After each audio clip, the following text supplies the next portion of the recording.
like winter. But Good I've had enough, evening, I think. and welcome to the Historic District Committee meeting for March 4th. We have a somewhat full agenda, mostly administrative approvals, which hopefully we can get through somewhat quickly.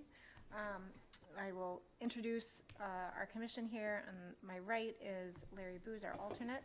Hi, good evening. We have Dr. Dan Brown, Good evening. Vice Chair Margaret Doring. Good evening. I'm Reagan Rudig, the Chair.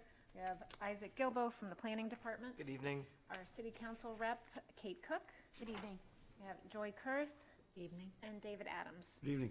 And it seems as though I think Martin Ryan is sick this evening, and I believe our other alternate, Susan Strauss, is out of town. So, the board's action in these matters has been deemed to be quasi-judicial in nature. If any person believes any member of the board has a conflict of interest, that issue should be raised at this point, or it will be deemed waived. All right. Let's start with the approval of minutes from the February 4th meeting. Are there any comments, corrections? I'll make a motion to approve as presented. Second. All right, all in favor? Aye. Aye. Any opposed? All right, chair votes aye. All right, so minutes are approved, and then we'll move to administrative approvals. I know that there are a couple recusals. Looks like we have two recusals, number 7, 377 Maplewood Avenue, and then number 10, 112 Mechanic Street. And if anyone else has any additional items to recuse, please let me know now. Yes. Chair Rudig, I'm recusing on 377 Maplewood Avenue because I was not here for the initial discussion. Okay. That's fine. All right, so let's start with that one, and we'll do 112 Mechanic Street, and then we can do the rest as a package. All right, just 1 second. Yep.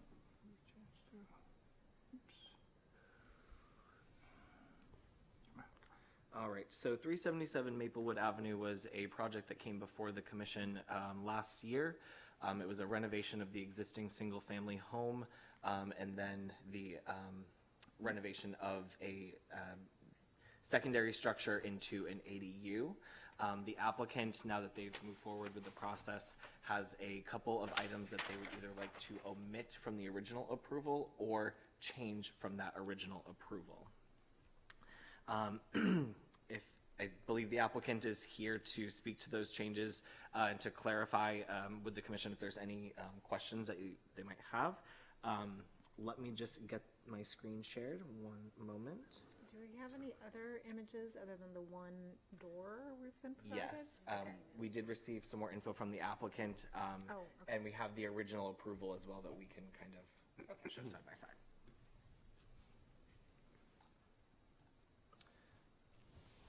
All right. So the document here shows the highlighted changes that the applicant is asking for from the original approval plan set. The first would be in the original approval there were rafter tails, so they would ask that those be removed. They're asking to remove the transom over the front door here.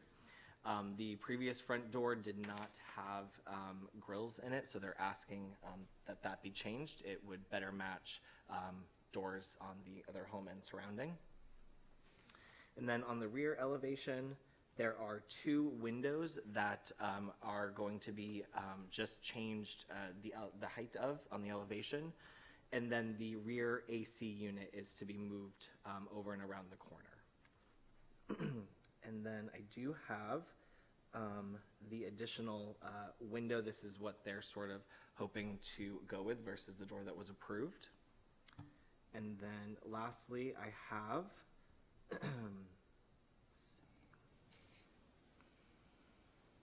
and so this was the full approved application, so we can go through sort of some of those changes. It's not showing up on the screen. Sorry.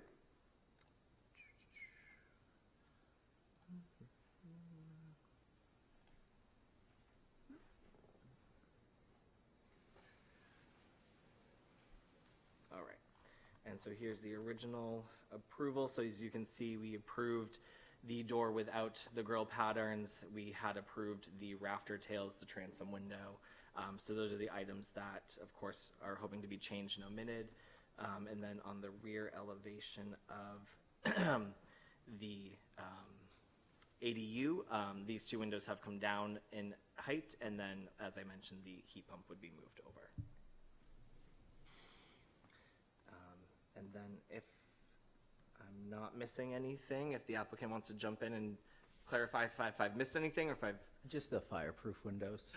Yes, excuse me, yes. So there would be fireproofing windows as needed by code, and that would be anywhere that's within 5 feet of the property line. And I do have a spec of those. 1 second.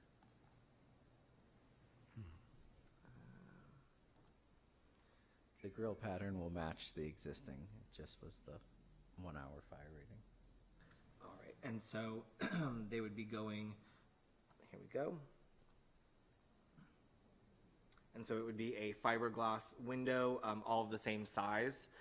It would just be fire rated to meet building code purposes. Could you review what door we approved? Yes, 1 second. Door's the same, we're just changing the grills, right? Taking the transom off. And the transom off.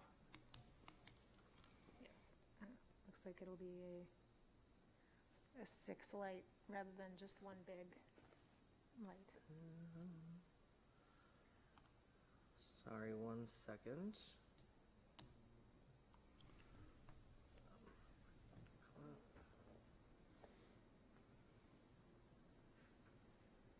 All right, sorry. The approved door was this style door. So similar bottom, but just without the grill pattern. It was just one big pane of glass. Wooden or, Yep, 1 moment. It was... Do have a spec down here at the end of the application. Let's see.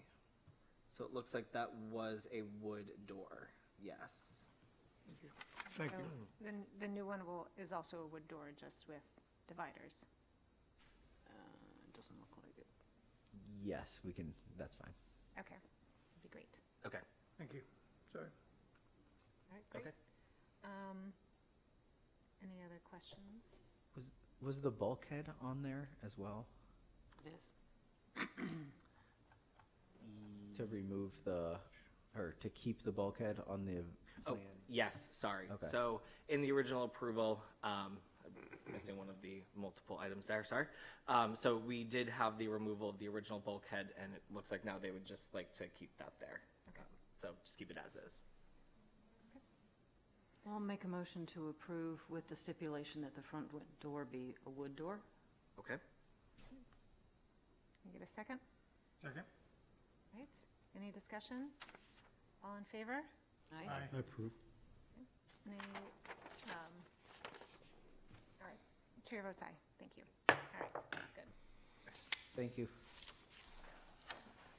Okay, so that will bring us to item number 10, which is 112 Mechanic Street. And let me just get my screen back up on the right. Here.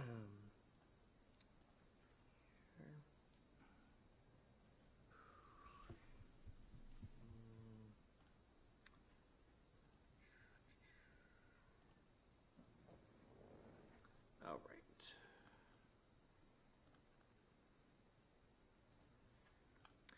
So the applicant here is seeking approval for the installation of an HVAC system or exterior condenser for the property. Back before we had removed the condition that HVAC units could not be right up on the property line just a few months ago in our zoning ordinance.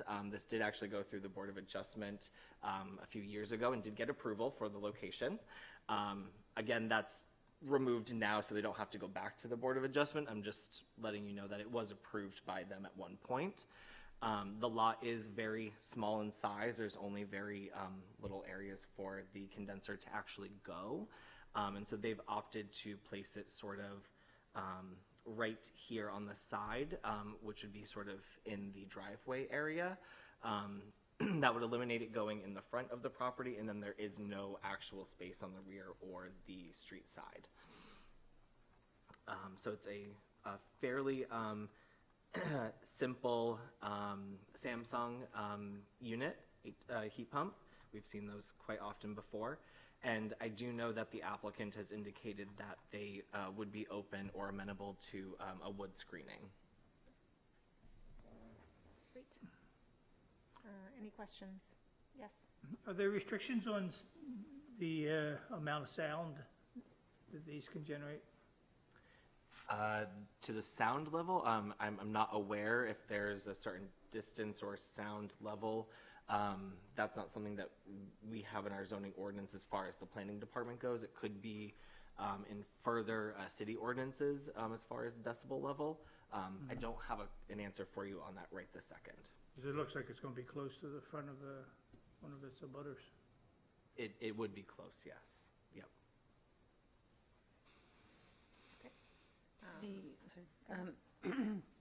The applicant has cited and given an example of a nearby property with the lattice Yes. screening. Yep.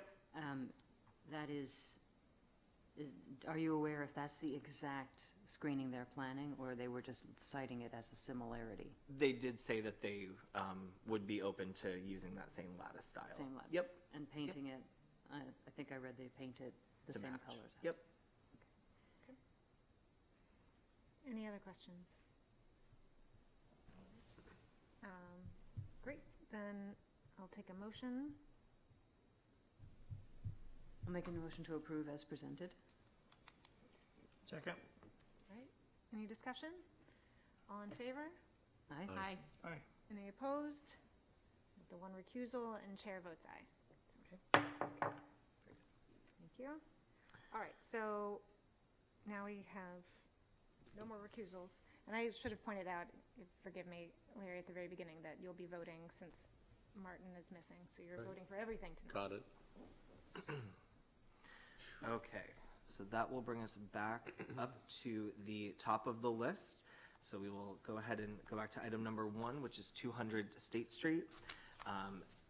This is the Temple Israel property. They are seeking approval to add an additional HVAC venting system to the property. It would be located, it would be semi-visible from the street, but it would be located where there is additional venting and HVAC equipment already. It would be roof mounted. And this would be sort of the one vantage point that you would see a slight view of it. Again, this is just further back where you might see, again, just a slight view of that additional venting.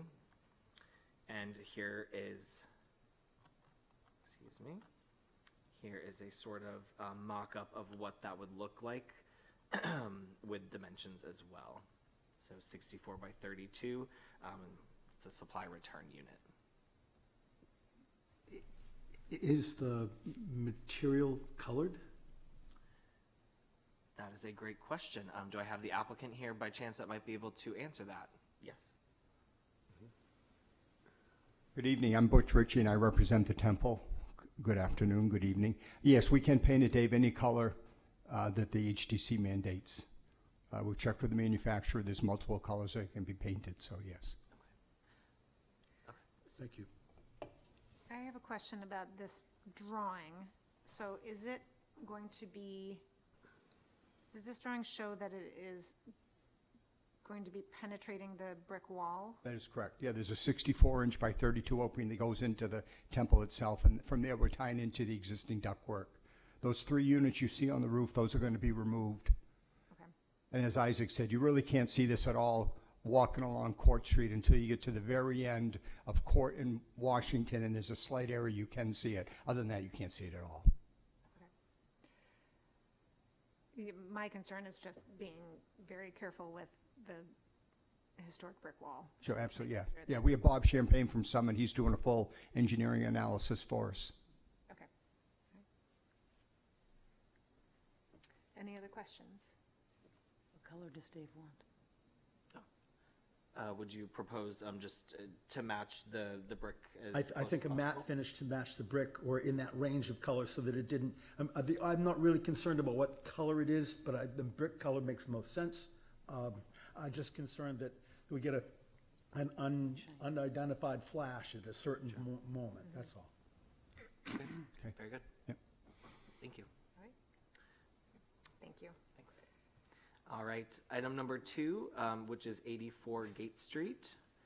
The applicant here is seeking approval for the removal of the rear wooden gutters on their home. They would like to replace those with an aluminum K-style gutter. They would like to keep the existing wooden downspouts. The current downspouts are still in good enough condition for them to keep reusing for the next, however long. Over the past several years, they've had yearly issues with damage and rot in their existing horizontal gutters. So they are hoping to change out the highlighted L's on the back. And again, they would be utilizing those existing wooden downspouts to save that as much as possible. Any questions, there any- concerns? Okay. I will go then to item number 3, which is 123 State Street, unit number 1. The applicant here is seeking approval for a couple of items. The first of which is the removal of the existing bulkhead. They are going to then just actually have a stair entry system down, and there will just be a door that's below grade to enter the basement from there. They're also going to be removing one of those existing condenser units that blocks where there were 2 window openings. They would like to insert new windows into those openings. The neighbors at 123 State Street, number, I believe, 3 on the other side, actually got approval from us a year or 2 ago for that same project. They're proposing to use the exact same window as they did to match. And again, just so you can see a better view, and that is actually the window that we approved on the neighboring unit. And we also have an aluminum rail and bolster kit that would be used just for, of course, safety purposes. I spoke with the applicant earlier today, and he said that they were planning on maintaining the stone stairs that make up that bulkhead staircase. But let it be known, it's going to have to change shape a teeny bit because of the codes of run and rise and the exciting condition of it presently. Thank you. What type of door did they say? I don't believe that is in here just because it is below grade, so technically that's not our purview once it's below Okay. grade. It won't be seen. And you won't be able to see it, exactly. Okay, that's fine. Are there any other questions for myself that I could answer, or I know the applicants are here if there's any clarifying questions I might not be able to answer? Good. Okay, great. I think we will then move right along to item number 4, which is 297 and 299 South Street. It's a duplex. This is for the 297 half. They would like to install an HVAC unit with accompanying line sets. They are asking to run those exterior or on the exterior. They have 2 options for the condenser location. Option number 2 is slightly behind the corner of the home. Option number 1 is just right there on the side. Both options would utilize the same line sets, except option 2 would just have an additional piece. The applicant is hoping for option 1. That's their preferred. They do have fencing on, it's hard to see, but on this opposite side, on the right-hand side, there's a fence that runs all the way along the property. And then it is fairly heavily vegetated, obviously in the winter, not as much, but in other seasons, in the front area. And so when we get to voting, if the commission has a stronger preference for one or the other, we can stipulate that, or if the commission is okay with option number one that the applicant prefers, then we can go with that. Are there any questions on these two options then? I assume the line sets in either case will be painted with the siding of the We building? can absolutely stipulate that any exterior line sets be painted to match. Yep, pretty standard. Is there a difficulty running those line sets up the corner board? We already have such horizontal Yep. features of this house, why do we add? The thing about running them up, the thing that would happen if you ran one up the corner board is when it comes time to turn it into the building, you're still gonna have to turn it to the side because the corner's filled with framing materials. I think that's why they choose the places so they can just go up and just angle right into the building, not pitching it. I'm just saying that, I think that's my observation. I think you're probably right. Yep. Yeah, it does look like option one requires slightly less exterior line set and doesn't have to go around the corner, so. Yep. Okay. I would just encourage the installer to try to keep parallel lines running the line sets as discreetly as possible along the clapboards. These look like they're, I mean, this is probably just a hand drawing, but it Yep. looks like it's tilted. And then I understand your point, Dave, about where you have to turn in when you get to the top. If you could run up the corner board, but I think staying as close to the corner board would just in principle or just as a regular practice would be a good idea. Sure. I think in the past, we've had a few that were just kind of in the middle of everything, and there was no reason not to move it over a little bit, except perhaps just convenience. Good idea, thanks. Okay. All right, well then I will move along to item number 5, which is 139 South Street, Unit A. This project has been before us a few times the last few months. This last iteration is to replace light fixtures and storm doors with custom storm doors and hardware. Or custom doors, excuse me. So it'd be the light fixtures, 2 on the front here.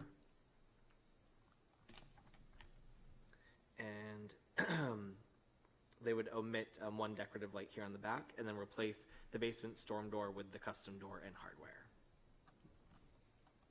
And then there would be 2 additional lights on the rear here as well. Do we know the material for the storm door? Is it wood?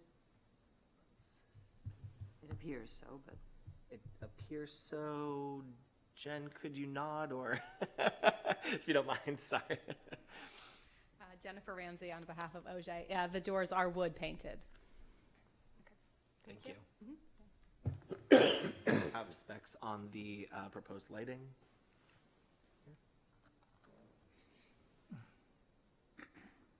having lived with one of these antique doors on a previous house, anywhere that the wind can catch one of these, you have to have really, really good reinforced hardware. Otherwise, it just rips the joints right out of the... Absolutely. So the one on the side of the building, well, both of these locations, the intention is to not use those. We're trying to downplay where people come to the house. Previously, they'd come to that side door, which goes into the basement. And as you know, there's that door on the back that actually goes nowhere. It's a half level. So they're trying to encourage that people either will come around and use the French door on the back if they're familiar, or they'll use the front door up on the deck. So these are really just to acknowledge there's a door there, but try to downplay usage anyway. So thank you, though. Great. Any further questions? Okay, I will move on to item number 6, which is 170 Gate Street. The applicant here is seeking approval for the installation of a heat pump, as shown here, and there is an existing, looks like 6-foot fence. It does look like the heat pump might come sort of right to the top of that, but nonetheless, it looks like the fence will do its job at keeping that concealed. I don't see that there's any vertical line sets that are drawn or proposed, so I'm assuming it's going right into the house.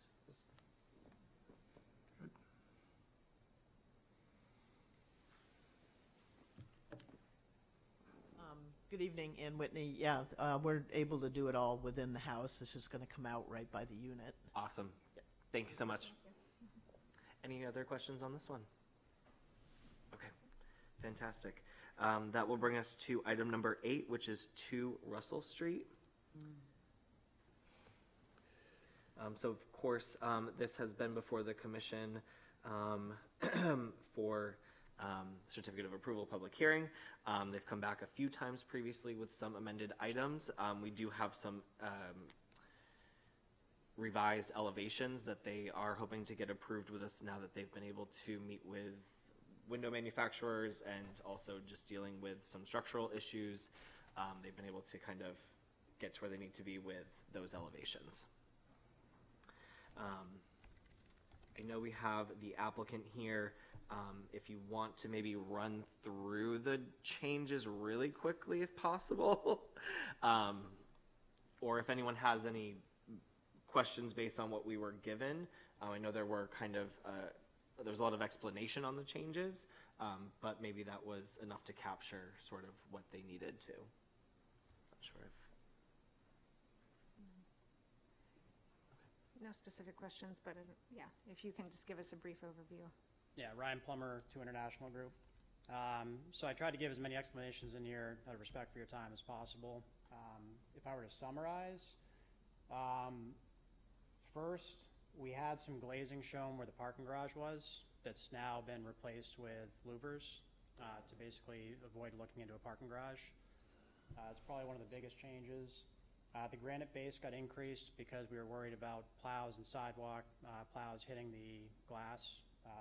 And outside of that, pretty much everything was related to the rough openings for the floor 2 through 5 windows. So a lot of this is clarification that you've already seen in past submittals. We just wanted to make sure it was on this list so you clearly understood, where we were at, what changes, I don't know if I'd say changes, but what clarifications were made when we worked with the window manufacturer on the final elevations. So.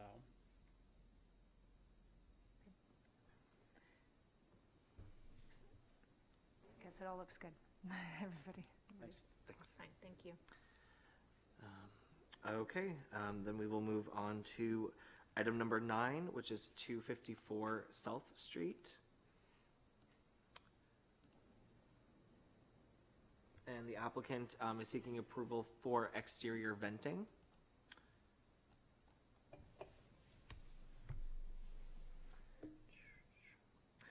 So here we have some existing venting on the home, and then we do have a proposed vent here for the hood vent. It's a 7-inch square. And actually that is already installed. So I guess they're not asking for the vent, they're after the fact asking for the vent. And then it looks like this is the vent, that they are proposing. So the one that's installed, and then they have a dryer vent, a 6-inch square. And this is behind a fence, so that one would not be visible. Any questions, issues? Okay. Okay. Let's see, that will bring us to item number 11, which is... If I can ask one question. Oh, sorry, yes, of course. Just a heads up, I ran into this same thing at home this year with the, 12 feet of snow or whatever we have now. If ours had been like about 3 feet up in the air, it would really be great. I don't know, just a word to the wise for the homeowner. I don't know how the commission feels about it, but in our case, in our Airbnb cottage, we ran into a situation where you tried to run a dryer and just like everything died because it was under 3 feet of snow. So, like I said, I don't know how the commission feels, but if this person was allowed to have this vent a little bit higher, it might alleviate them from coming into the same problem that we came into. So, I don't know if they're here or not. Don't... The I don't think the location, applicant is here. and I bet from just the location where they want it in the foundation wall, this is probably a basement dryer, so they can't put it any higher. Yeah, okay. But, Just throwing that out there. yes. Yeah. All right, so item number 11, 164 Daniel Street. This project was before us a couple of months ago. So they've had to do a couple of modifications. The first was to modify the window openings. Basically, they have to, or what we had approved is not applicable by code. So they are simply asking to revert back to the all original window openings from the original building. They would like to relocate the second floor bedroom egress windows to the south elevation. Let's see. And then on the east elevation, adjust window sizes and locations to reuse existing openings, as I've mentioned.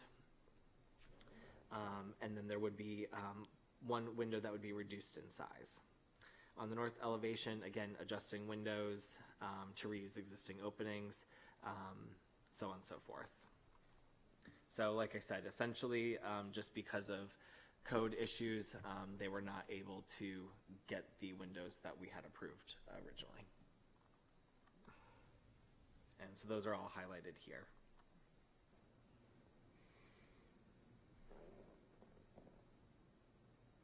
Any further questions on that one? Okay. That will bring us to item number 12, which is 11 Sheaf Street. This project was before us last year for a rear addition project. So what they're asking for is both temporary venting for while the renovation is happening, and then once the actual final addition is there, they will have the final venting for that addition. So what they'd like to do is have a makeup air intake just on the side of the existing little rear entry. There's already an electrical meter, and then they would have a kitchen vent, again, temporary, just adjacent to that. Again, the new addition will actually cover that area once it's in. Furthermore, once the new addition is in, they will, of course, move that vent from the brick over to the addition side, and then just move the makeup air vent down a little bit further.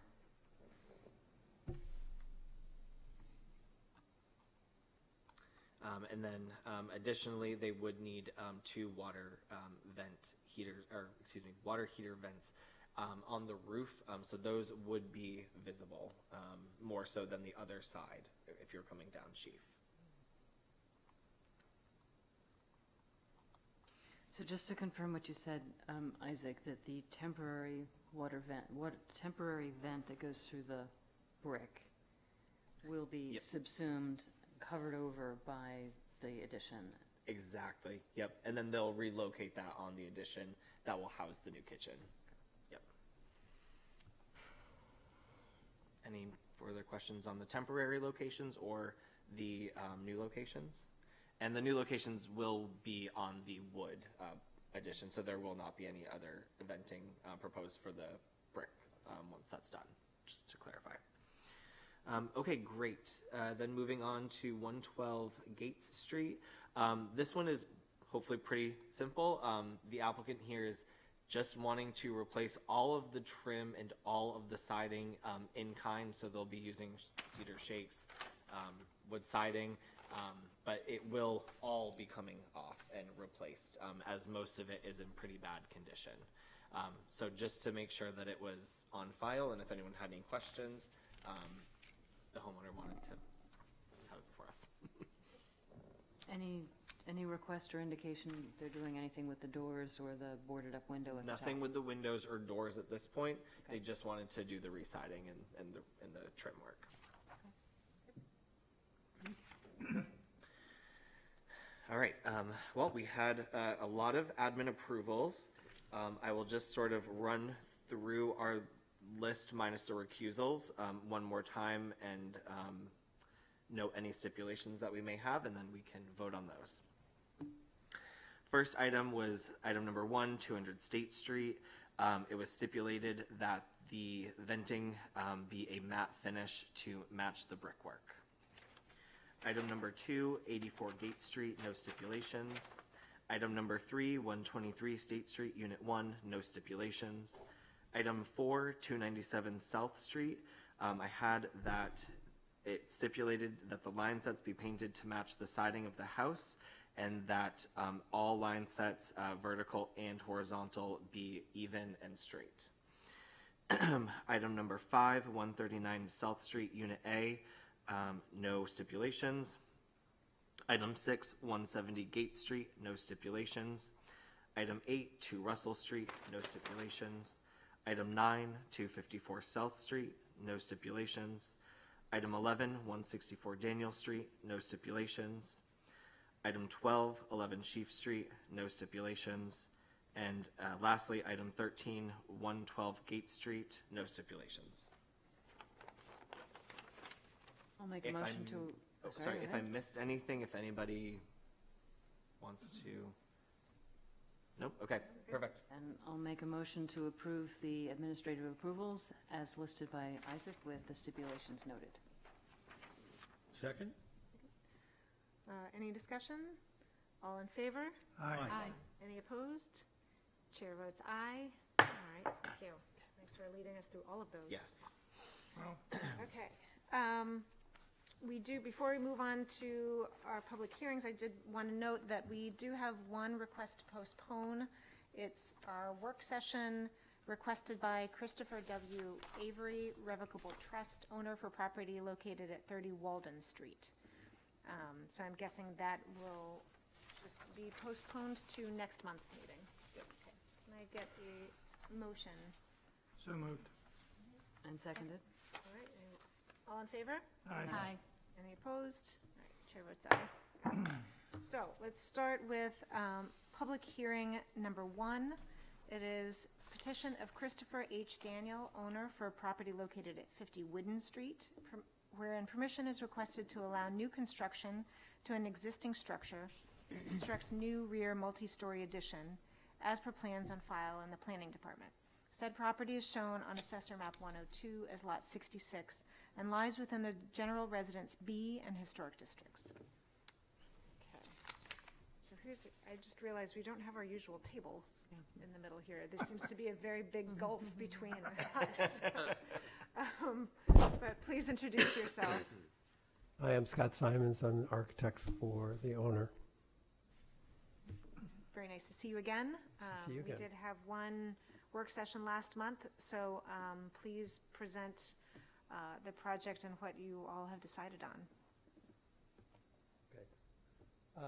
So we appreciate the feedback from last time. That really helped us sort of hone in on the design so that it would really hopefully be more acceptable to the board.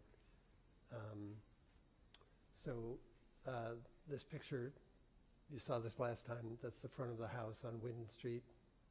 It sits sideways to the road, which is a dead end. It's the last house on the street. And the south side of the house, which is to the right of that picture, faces out over the pond. And this is the south facade facing the pond. And the original house, we actually think what's dated 1780 is actually just a timber frame. So the timber frame is in the middle floor, and there's a little bit of it showing on the second floor. So the ground floor, you can see that. You can see the big hearth in the center. And then when you get upstairs, there's just a couple of little slivers of timbers that show through. But so we're not sure whether it was just one-story building. But this is what it looks like now. It's a beautiful house, small, very old feeling inside, but very has a lot of character.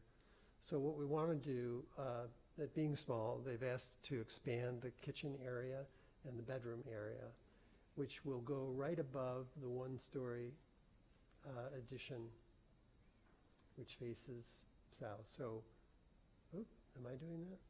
There we go. There we go. Okay. Can we go back to the plan just for a second? And Oh, I'll just yep. to point out exactly there. Yeah, after these, you can go to the next one. Oh, sorry. There Yep, we go, yep, right yep, there. So in red, you can see on the main floor that the kitchen wall is just, the kitchen was built out as an extension off the main house. And then we're just going to extend it over the top of an existing footprint downstairs. So the ground floor, which is really kind of the basement, but it's a daylight basement, has this 8 by 12 shed roof facing south. And we're going to take that roof off and build on top of it 2 floors. So the first floor is this right there.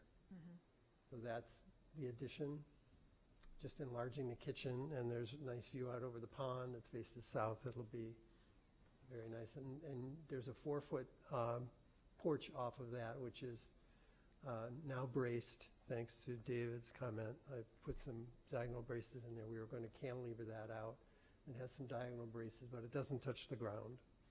And those are sliding doors in the center. The 2 doors in the center slide out, excuse me, like this, and it will really expand the kitchen and dining area. Okay. And then upstairs, it's a little bit larger. It's almost a 12 by 12 addition right off of the bedroom. So the 2 bedroom, you come up the stairs, there's a bedroom on the left, a bedroom on the right, 2 bathrooms on the back of the house. And this will remove a section of the existing wall and open out into a room that will be used for a variety. There's a new closet there. There's going to be, a sofa, just a relaxing area for them, again, with the same kind of view out to the southeast. Okay. So these color drawings just show that really we're going to now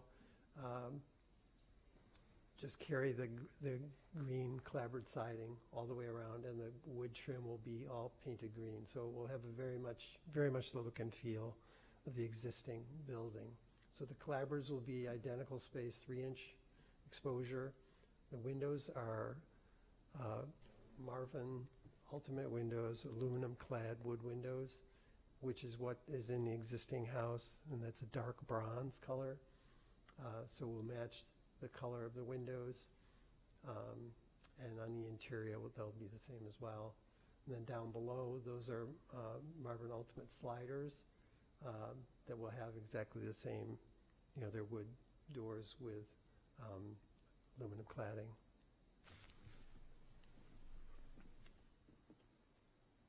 So there you can start to see the proportions. So it's a little less than 12 feet from the outer edge of the existing house to the outer edge of the addition. So the windows are 3 inches thinner than they were last time you saw them. So the first drawings that we showed you last time were exactly the same width as the existing. These are just slightly thinner by about this much. But we've centered them. The corners have there's more wall in the corners, so it's more like windows in the center of a wall. You can read that around the corner going the other direction. And the trim is all green, and the clapboards are all green. The roof lines align there, so the roof line and gutter lines will all align all the way around on the addition, so that will sort of disappear. Shingles obviously be the same. And then you can see down below the porch deck projecting out, and that is going to be the same color as the window trim. So we're looking at stained wood balusters, but also anodized aluminum ones that would have the dark bronze. So we haven't decided on that yet, but it will. They're 4 inches on center, and we'll have a wood handrail around the top, wood cap on it. Okay. And then this is the east elevation, and you can see the gable. And then you can see on the eastern facade, there's 2 windows on each floor, 2 on the end of the room off the bedroom and 2 on the side of the dining room. We moved those again more into the center of the room, centered them over the existing windows down below.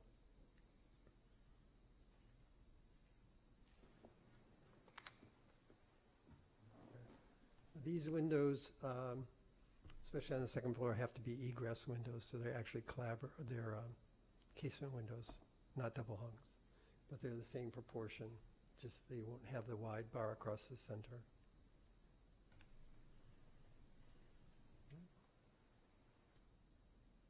Okay, I think that was the last page. that's Thank it. you. Are there any questions?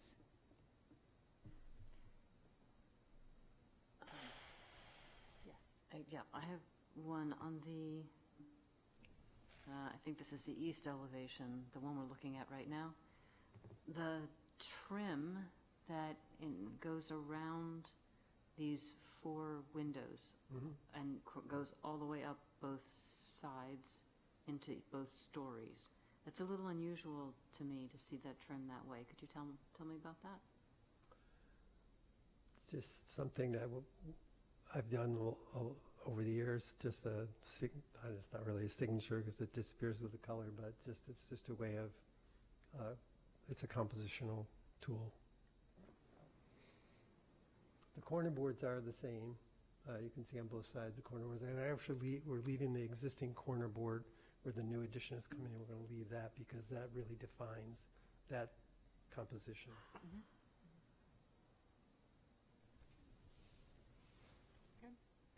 Any other questions?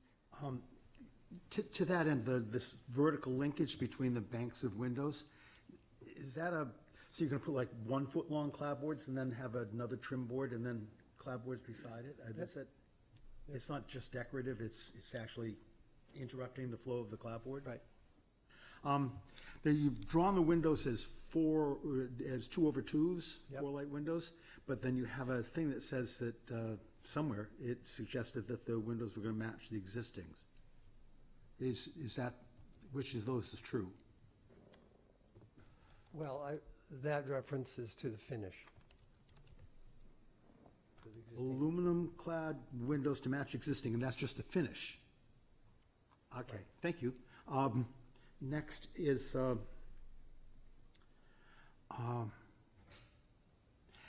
is it your intent in the process of matching the existing? That's only the material of the window frame itself, Right. the actual sash. Right.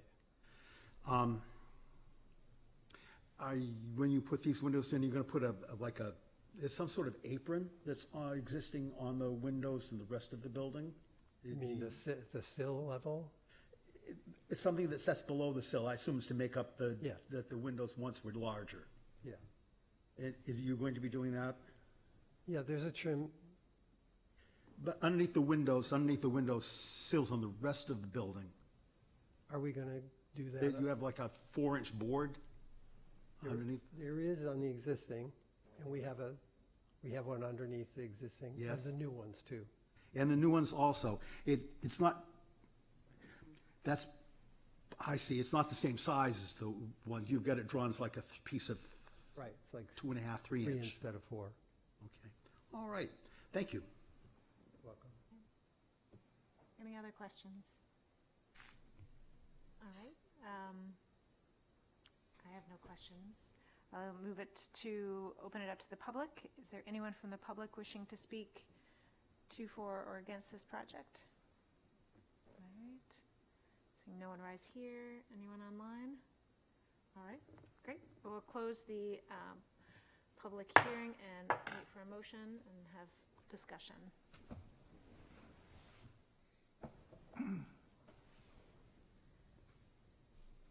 Would like to move to? We have to make a motion before we can have a discussion. Yes.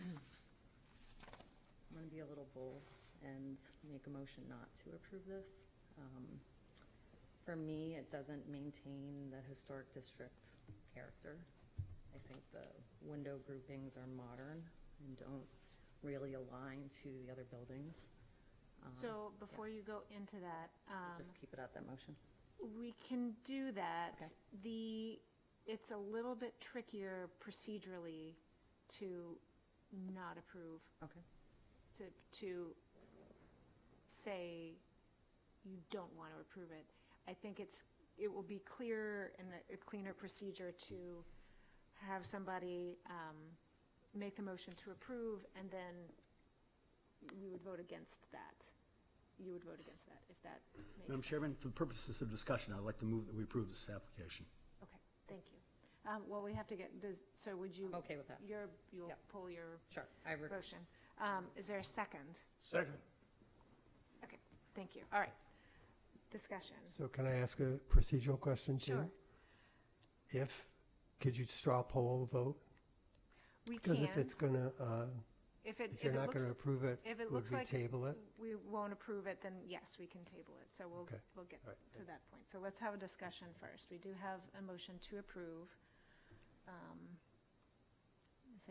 So if you have discussion, Sure, so to continue what I was saying under that, that's my concern, is just that it doesn't preserve the integrity of the district with this particular design, in my opinion. I want to support it, but it doesn't, I walked around the neighborhood and walked on the other side, and I just don't think that this is cohesive with a historic design, so, which would affect what we're here for, which would not be consistent with 1, 4, and 5, in my opinion. okay. Any other discussion? Yes.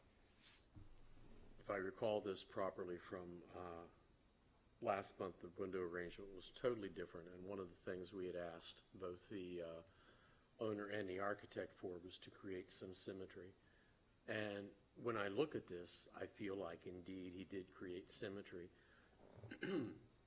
We also had a discussion about energy efficiency, window coatings and so on and so forth, and I believe he had expressed the desire that to have a lot of glass, not just to let light in, but also to provide passive solar. In my mind, he has done that. I realize the trim is a little bit different, as Dave had said, but when I go back and kind of rehash mentally is everything we had discussed last week, or last month rather, even the support on the cantilevered porch, it looks like he has done what we had asked him to do. And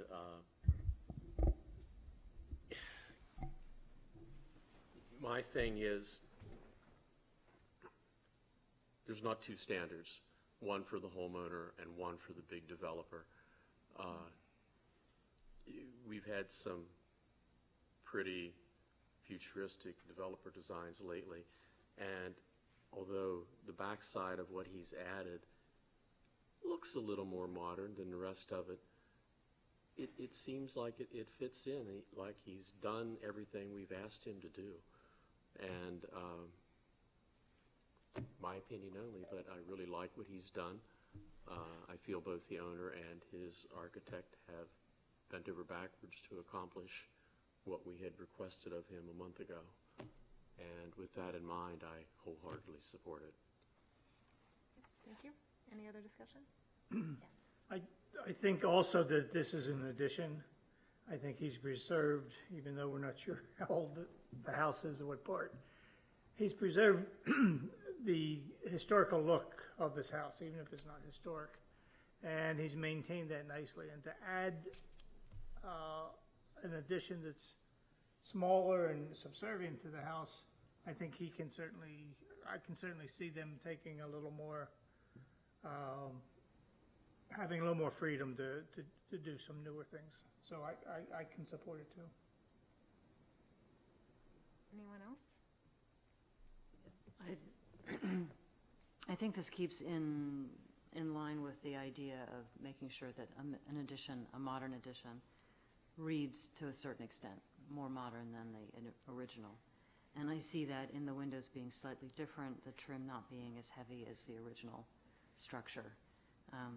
But it still has the symmetry that the original house requires, so I think it's a good compromise between trying to mimic exactly what was there before and having something that's overly modern. So, and I think this works significantly better than the picture windows that were added at some point to the other part of the house. So I give you a thumbs up on that. Any other? Yes. I wanted to thank the homeowner for listening to us in the work session. I think that What is presented tonight was really responsive to what we requested last month in the work session. I also believe that this addition is far more attractive than what is existing, what the existing additions are on this building that weren't consistent with the building design, the original building design. So I think that it helps bring some symmetry that is actually missing at this stage from the building, and therefore, while it is not, the changes are not really historically they don't look exactly historically accurate to the existing building. I think they're an improvement from where the building currently stands. Anybody else? Thank you very much, Madam Chairman. I think the introduction of a whole new style of outlining windows is a mistake for the commission to approve.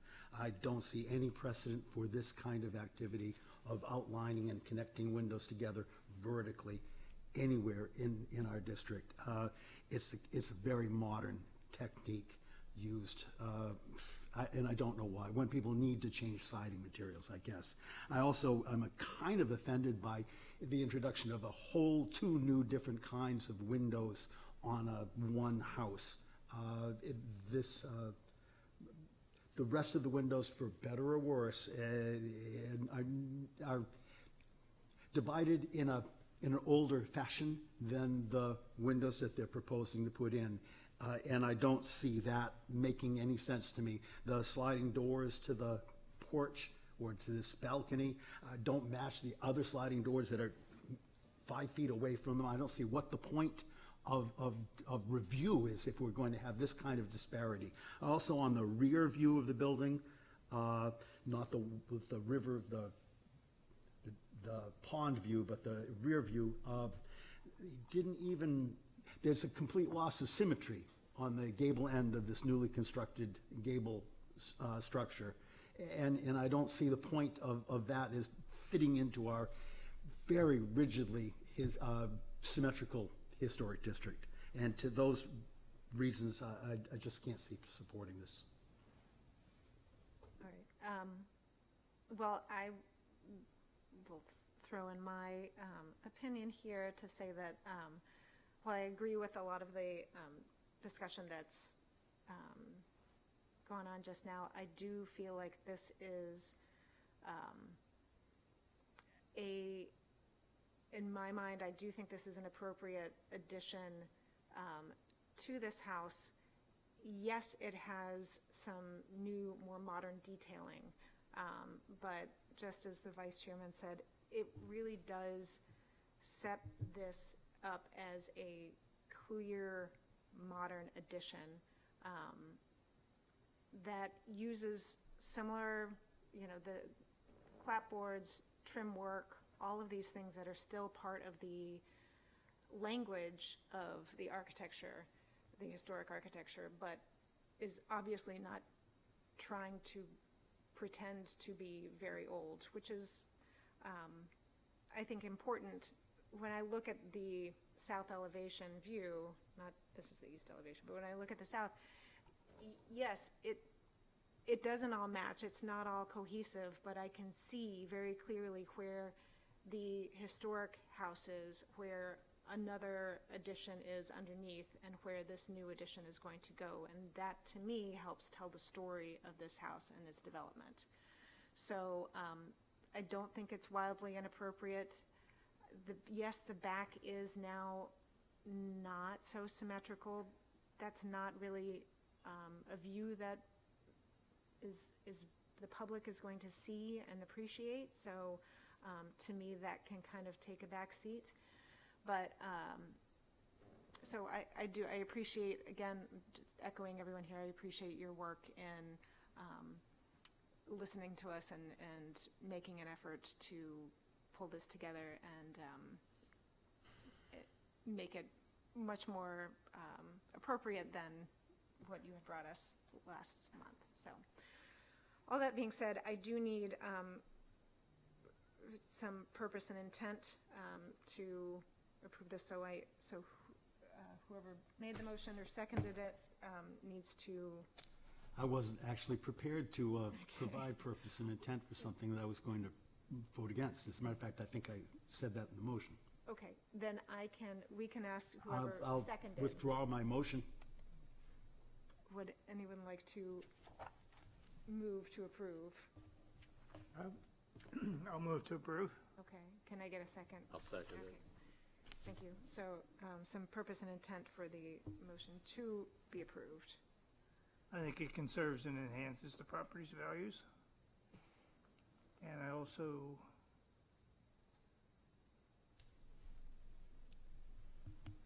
the compatibility of innovative technologies with surrounding properties.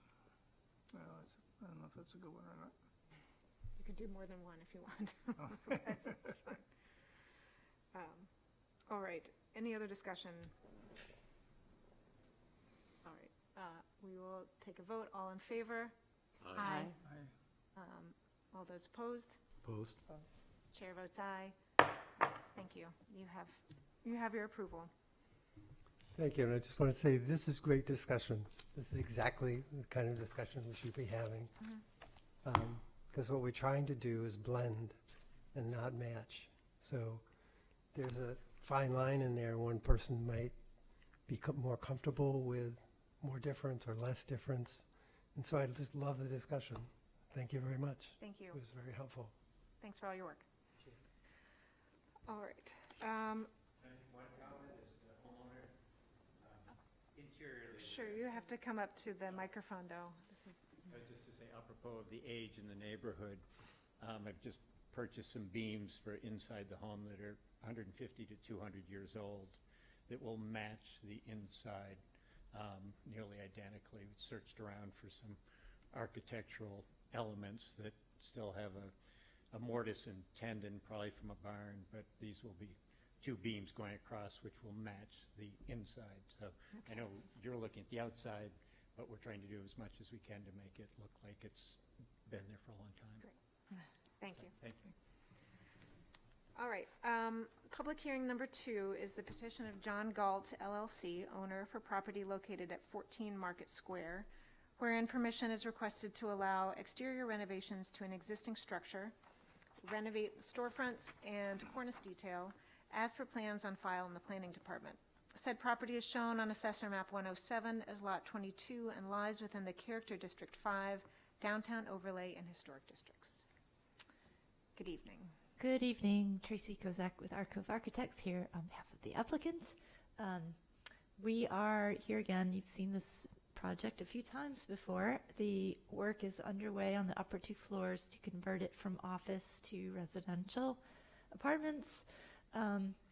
With that, there are no changes in use to the first floor at street level. However, we have noticed that there's quite a bit of decay and rot and maintenance needed, and as part of the whole project, the owner would like to repair and spruce it up, and we found some old photos of when it was originally built. It looked a little different on the storefront, so we'd like to try to get a little bit back to some of those original elements and provide a little continuity between the Daniel Street facade and the Congress Street facade.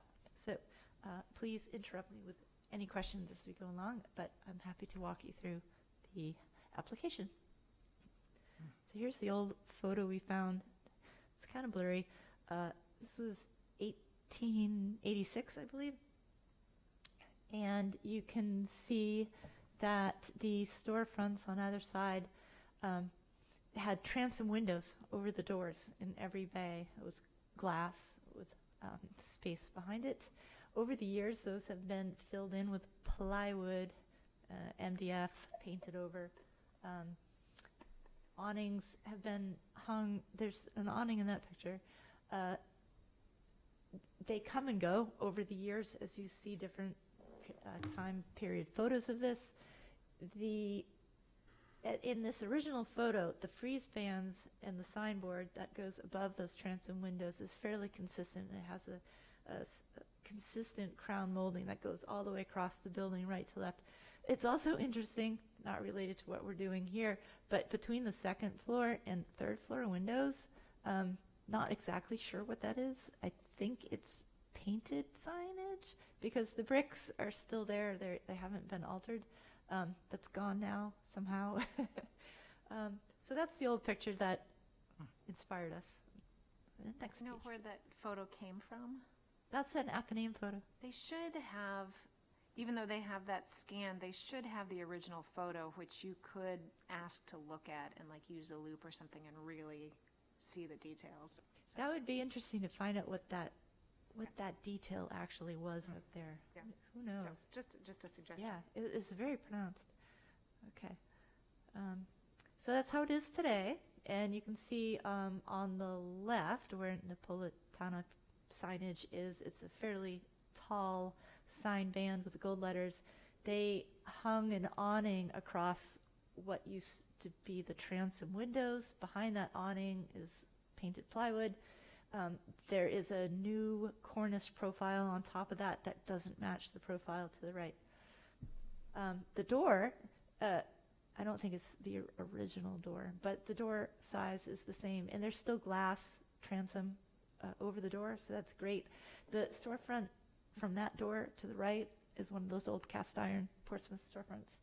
To the right, we have an upper frieze band, kind of a lower frieze band between the tops of those posts, and then below that are the plywood panels infilling what used to be the glass transoms. Okay, next page. There's just some close-ups, so you can see the disparate materials, and I don't know if you can see from this far away, but they're starting to warp and delaminate at the corners where water has infiltrated. They're cracking. There's some rotting, especially at the bottom by the sidewalk. And the next page has some more details. Whoops, I guess not. This is the Daniel Street side. The Congress Street storefront wraps the corner just at that one bay, and then we, as I'm sure you're familiar and you recall, we've got the painted murals, no changes to those.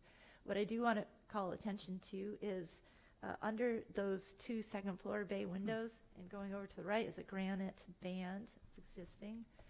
The client would like to put a wooden frieze board above that that matches the frieze boards to the right that are being restored around the corner, and you'll see a picture of that later.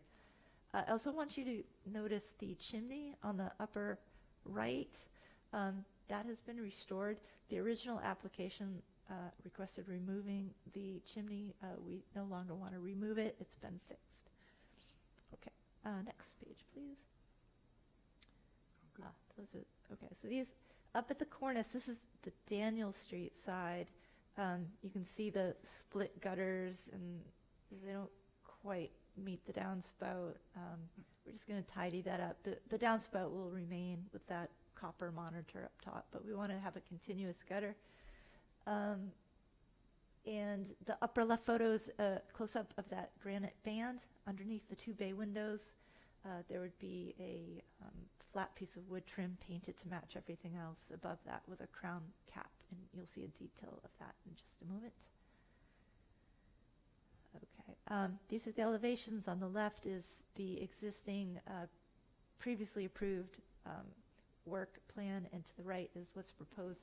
The changes from what's previously proposed are in red text. Everything that's in black text was previously approved. We're not proposing to change that. So two areas. On the bottom storefront, as I've described, removing the rotted crown moldings on the tops, taking away those plywood infill panels out of the transom windows, and then on the right, replacing it with a continuous frieze band that goes all the way left to right. I do want to call out one detail on that, which might not be totally clear. On the right storefront, the cast iron one, at the very top of those two center posts are these kind of shaped, they're kind of like a capital. They have a shape on the front, but they're flat on the sides. We are proposing to lower those by the thickness of that intermediate frieze band and reinstall them to the right and left over that right-hand door. And that is for the purpose so that the right, it's for symmetry, so that the left storefront will match the right storefront sign bands and that they're not interrupted. So the new windows are shown, they're tagged, the 4 transom windows. Then at the top of the building, where there is an existing brick corbel, it's like a 3-level stepped brick corbel, and the flashing on top of it is failed. It was a membrane with a hot tar, maybe some lead. Most of it's gone. So we want to replace that with new flashing, with an actual copper, slanted copper flashing on top that will sit on top of the existing corbels, keep the water out, help protect that facade, and also wrap it around the Daniel Street corner all the way across Daniel Street. One last detail on this. There is a roof deck on this project with a guardrail that sits behind the parapet. This is a 2-dimensional drawing, so you can see it here, but from street level on foot, it's set back behind the parapet, so you don't really see it until you're way down by Fleet Street, and by then it's too far away. However, it is getting 4 inches taller due to just the existing conditions of that roof framing. We weren't able to access and analyze the roof framing when we did the initial application, but now we can get up there and measure it precisely. It's like that. So that's it for that page. And this is a view pretty much no one will ever see. It's the rooftop view from the south. If you were standing on the roof of Rira and looking sideways, you'd see that. It is an elevation, so it's there. It's just showing that the copper cornice will wrap that parapet wall as well. And just to clarify that the chimney is not gone. The chimney is not gone. It is shown gone there as previously approved, but as of today, it's still there and it's been repointed. Great. Okay. This is the previous drawing. So we're taking the flashing, the old rotten flashing off of that top cornice, and then removing the plywood transom panel on the lower right. And the proposed work is to put the new flashing on top of that top cornice, put that wooden frieze board on top of the granite lintel above the first floor, and put a transom glass window back in the corner storefront. Just some 3D views of what we are proposing.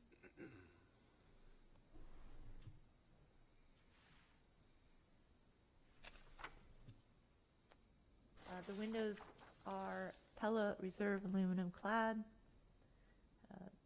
the color to match the existing dark bronze color. And these are the 2 cornices. The cornice on the left is facing Congress Street. It is taller to match the existing proportions of the historic storefront. The cornice on the right is shallower and smaller because it's fitting between the bay windows and the granite sign band. So it's a little bit smaller, same idea. That was it? I think that's it. I guess I didn't catch this before. We had approved 4/4 windows. It looks like that's what's in the previously approved, so maybe we did, but I guess I didn't catch that before.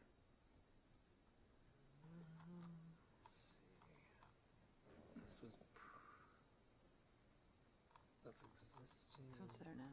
Yeah. Yeah, so.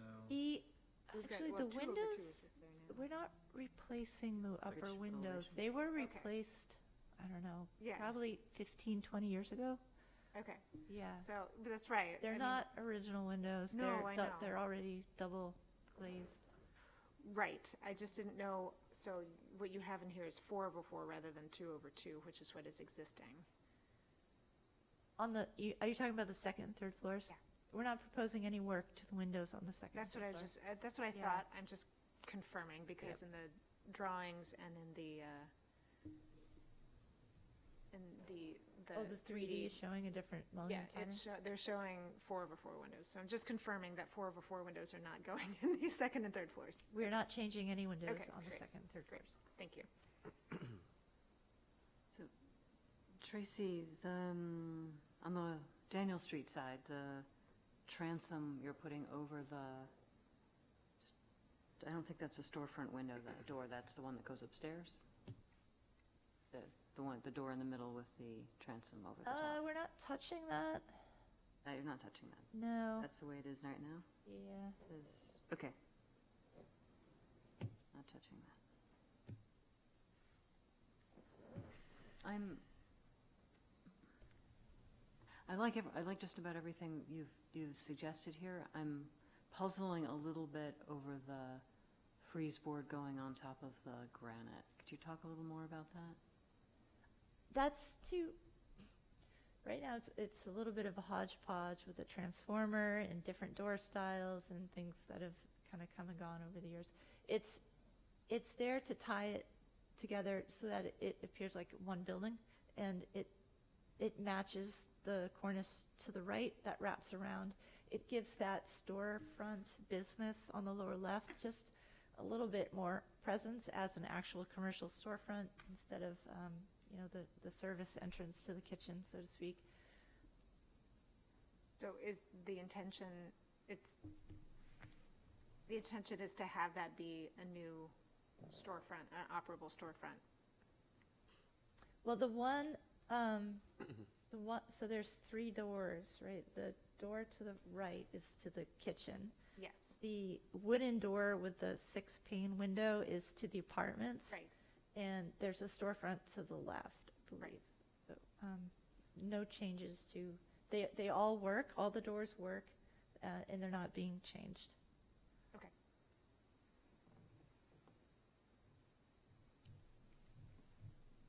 Any other questions? Yes. I recognize that the chimney is now still there.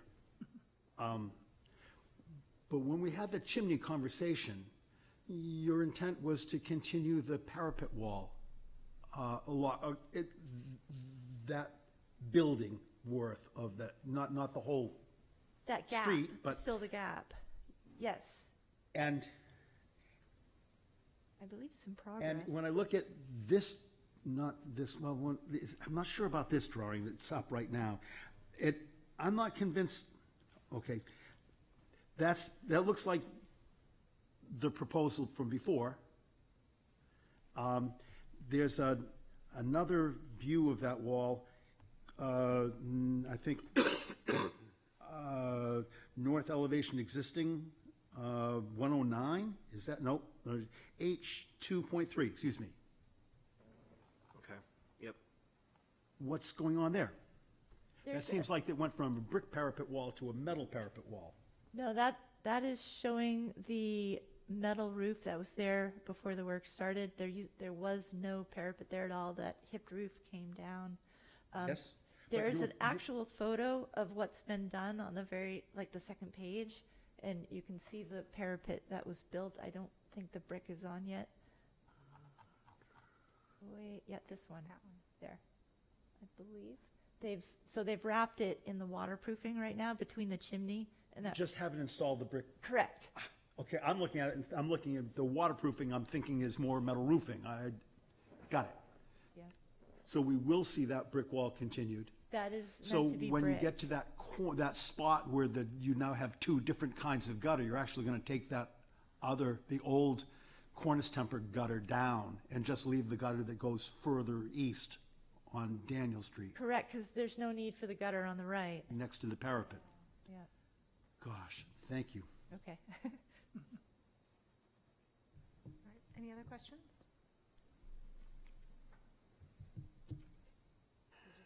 Yeah. I have a question about the guardrail coming up 4 inches. I'm assuming that's safety reasoning. What does that do to increase the visibility of that guardrail?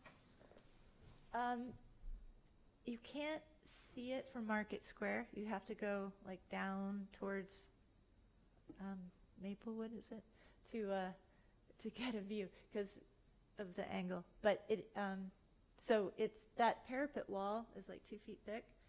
The guardrail will be on the inside of it. By code, it has to be 3 feet 6 inches tall. The renderings at the end of the package show you the street level perspective view, and you'll see you can't really notice it. Thank you. Sure. Anything else? Yes, Larry? Yeah, I'm way back at the beginning looking at H0.2, the 1886 photo. So you're saying those are transom windows above the original windows? To me, it looks like it was originally wood, like what it is now. And I'm just trying to get a handle on it. I think if you go back one more page, Isaac, to the old photo. Yeah, right there. Oh, yeah, okay. Yep. I mean, I think you'd have to really go to the original photograph and look Yeah, into it. yeah. It's hard to see, But it's No, I know, very, I was just- it would commonly be glass. Would be? Okay.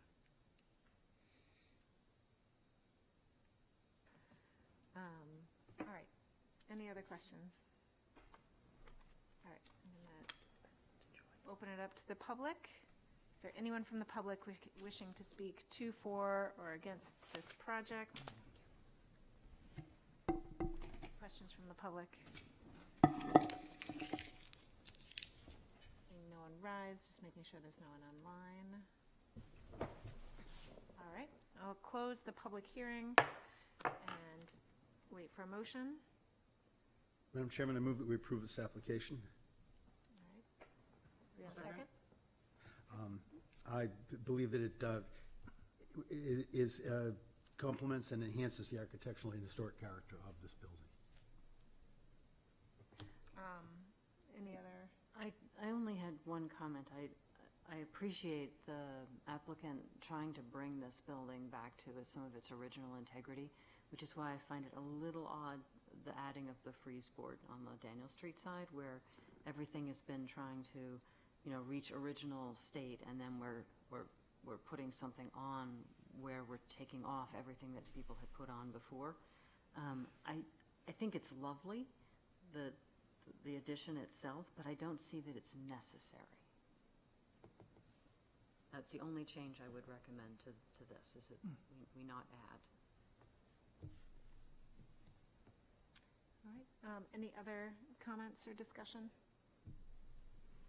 All right. As always, I just want to thank you for doing the research and seeing what previously actually existed. All right. All those in favor? Aye. Any opposed? Chair votes aye. Thank you. All right, last one is the petition of City of Portsmouth owner for property located at 280 Marcy Street, wherein permission is requested to allow exterior renovations to an existing structure, replace 2 doors, rebuild access ramp, and install rooftop solar, as per plans on file in the Planning Department. Said property is shown on Assessor Map 103 as Lot 48 and lies within the municipal and historic districts. Good evening. Good evening. My name is Russ Grazier. I am the CEO and co-founder of Portsmouth Music and Arts Center, or PMAC. Tracy asked if I could give a little context on the project up front. PMAC is a 501c3 nonprofit arts center with a mission to build community through the arts by providing all people with the opportunity to achieve their creative potential. Since 2002, PMAC has provided high-quality music and visual arts programs for thousands of community members of all ages. For a little over a year, PMAC has been working with the Schleier Foundation and the City of Portsmouth to develop a plan to create a new visual arts community center at the city-owned South Meeting House at 280 Marcy Street. This specific project was selected by the city following an RFP process in which PMAC partnered with the Schleier Foundation on a proposal to preserve this cherished landmark and create inspiring community spaces where the arts can thrive. This project meets the goals of the city to have a nonprofit tenant that can restore and maintain this important historic resource. When people have the space and support to create, it sparks something magical. They come to life, and so does their community. The South Meeting House provides PMAC with the space needed to right-size its community visual arts programs. The building will house 3 classrooms, 2 private lesson studios, and a gallery space. Access is at the heart of our mission to build community through the arts. In order to be able to welcome people of all ages and abilities into this building, an ADA-compliant ramp that provides front door access will be crucial, as well as a Lulu lift elevator that will provide second-floor access for all.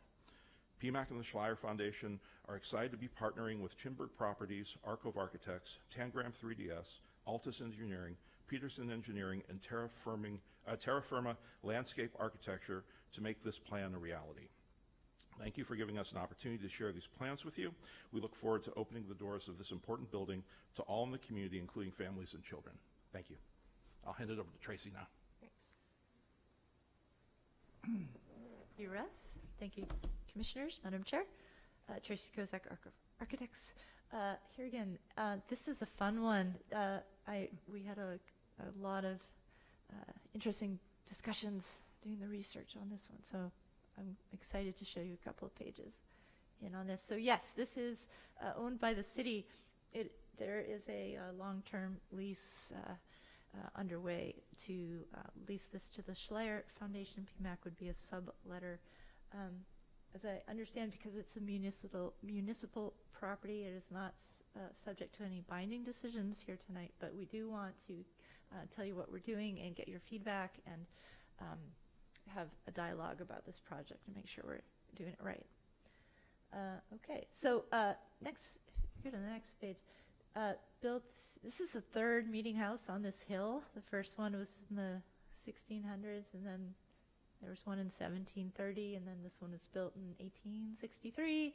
It was, it became probably most well known as the first African-American church in Portsmouth for many years, from 1880 through the 1950s, 60s, when they moved up to the Pearl, I believe. After that, the Strawberry Bank took over and used this for their programming for a couple decades, and then it became the much-loved Children's Museum of Portsmouth, and then around 2011, I believe the TV media station moved in there, and now it's empty. And each time these entities have moved in and out, they do a little bit of repair. They fix a clapboard, they put some paint on it. But the bell tower has been fixed in earnest 3 times, but they still need to keep fixing it for some reason. And it's just, it's in rough shape. The wood and trim, the structure's good, but the cladding, there's visible rot and deterioration. It badly needs paintings. The windows are broken. They don't work. But the bones are good. And so the Schleier Foundation is providing the resources to do a proper restoration, rehabilitation, repairs necessary, replace in kind where needed. We're not proposing to replace the windows, but we will remove them and reglaze them and weather strip them and put them back in. We may need to replace some of the storm windows. There are aluminum triple track storm windows everywhere. Some of them work, some of them are broken. The idea is to keep storm windows and keep the original windows, but just to fix them so they actually work. Weather tightness is very important. We need to make this building more energy efficient. That's the short story, but boy, what a fun building, a great history. These are the views from around the hood. It's up on a hill. It's the tallest hill in the South End. It's a tall building. The view angles are always looking up. It's in a, as you know, tight neighborhood surrounded by other houses that are close by. Okay, the front portico is really in rough shape. That will be repaired, rebuilt, replaced in kind as necessary. The decking underneath it is not original. That was put in, I believe, when it became the Children's Museum to make it sort of handicap accessible, kind of. So that wooden deck is actually like 30 inches above the original granite steps to this building.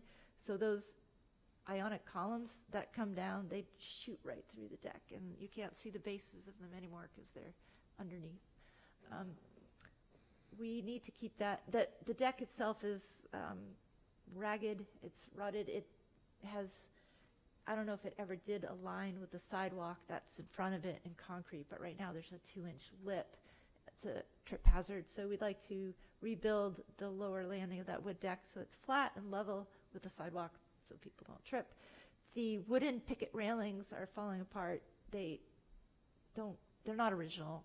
We'd like to remove those and replace them with a very discreet, thin iron handrail. We have the landscaping and whatnot so that we don't need a guardrail at these locations. It just needs to be a handrail. The front door, lovely as it is, it's very narrow, double door, and I know you've had these come before you before.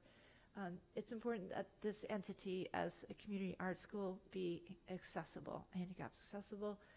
We would like to replicate that door with the same number of panels and whatnot, but in a asymmetrical, so that there's a fixed smaller panel and then a wider, larger panel. It's still 2 panels.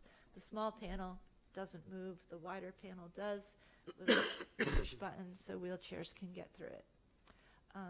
We'll show you some details of that in a moment. And then lastly, on the right middle picture, there is currently a sort of handicapped, not quite, ramp that goes to a door to the side. That used to be a window. At some point it was replaced with a door. It's a brick-clad concrete ramp. It's kind of falling apart. It's too steep. It doesn't have a flat landing at the door, so it doesn't comply with ADA, but we'd like to rebuild that ramp so that it does comply, but take out that door and put back a replica of what the original window was, and just extend that ramp to the front corner so that folks who need to get into the building without steps, they can also use the same front door as everyone else. It's also important to use the same front door because of security. The programming for PMAC, this art school, there are a lot of kids here, and it's very important that the staff, the administrative staff, at the reception lobby area are able to see people coming and going. And so it's really important that everybody can use that door so that they can make sure the kids inside are safe. Okay, next page, please. This is the existing conditions. I want to call your attention to the upper left. There's like that spider web snowflake thing. That's a power pole, and it's got 8 power lines coming from it. There's a little transformer can at the top. We were told by Eversource that we cannot exceed 200 amps for this building, and the engineers have recently finished the loads, which are coming in at 209. So we're taking a real hard look at scaling back light fixtures and just doing everything we can to pinch it. The biggest load is the elevator that's going in to provide handicapped accessibility. We can't get rid of that. It's essential. But the engineers are convinced they can squeeze it down to meet that 200. We are a little worried about that. It will work, but it would be nice to not push this power supply for the neighborhood by this project. So that is why we're, along with cost and emission reasons, we're proposing a small set of solar panels on one side, which you'll see next. And the next page is actually the landscape plan, where you can see that handicap ramp on the south side extending to the front corner and wrapping around. That is the only, there's a bike rack going in on the lower left and some plantings. There's a curb that will be rebuilt along the south parking spaces where it's falling apart right now, but no significant changes. The front amphitheater is staying as it is. And this is the roof plan. So the solar panels are behind the tower on the south plane of the roof. And as you saw from the previous photos, because it's up on a hill, and the houses are close by, you can't really see this from the public way, other than the side edge of the panels, which are 1.5 inches, and they are 1.5 inches off of the roof, so they're very low profile. Tracy, could I interrupt for 1 second? Yes. The space around the solar panels, is that dictated by fire access or some, this is the largest set of panels you can get on this space? It is. Okay. That's, well, you could probably put a couple more to the right at the front, but we don't want to compete with the tower, and we want to respect the front of the building, so we've pushed it back.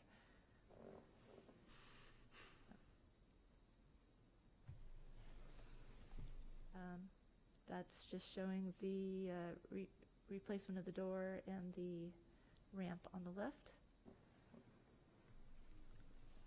Existing and proposed. The north side has no changes other than the railing. The picket railing is being replaced with a wrought iron railing.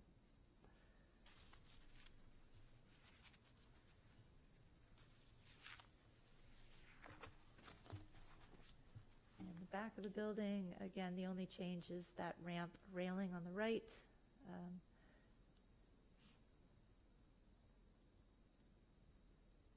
There's that.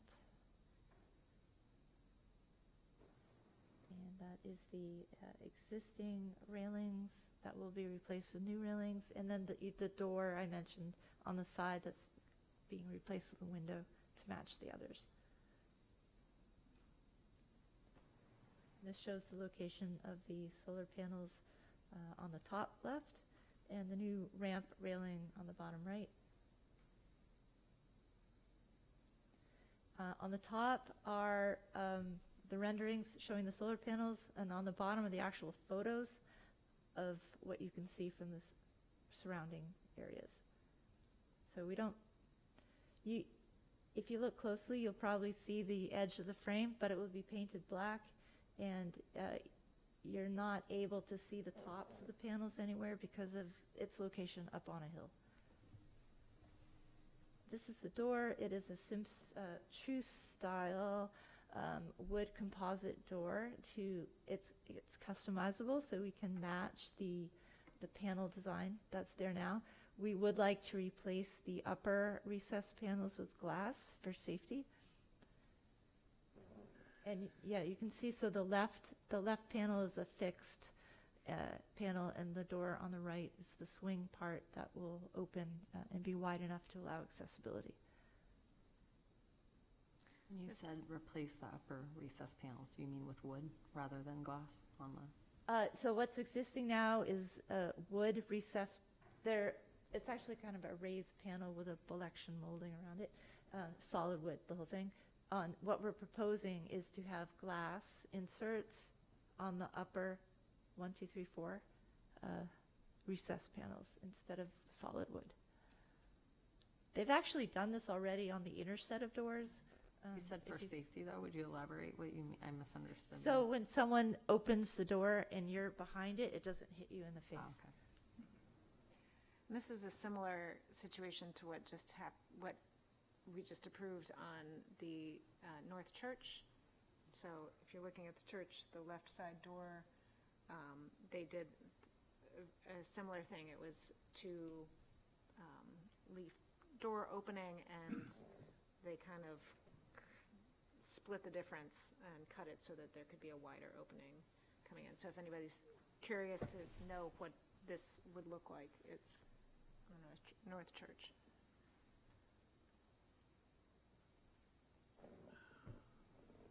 And these are details on the solar panels. These would be provided by Revision Energy, who I know you're familiar with, and other projects in town. They just keep getting better and better. They're thin. They're not the shiny things of days of old. And they're completely reversible. They can be unscrewed and removed in the future if somebody decides they don't want them anymore. Tracy, where inside the building is the elevator? Because I'm not seeing an overrun. Is that because it goes into an attic?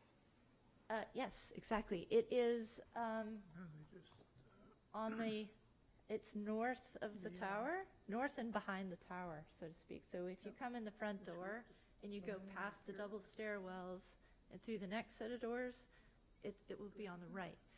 It is a Lula lift, so it doesn't have the huge overrun height as it is, but also the floor level of the second floor is kind of level with that portico, and we only need it to go like 10 feet above that, which is well below the attic. Okay. Lucky. We don't need another tower, no. I have a quick question about, if we go back to that last page, installing the solar panels. So the slate roof is still on the building. Is there,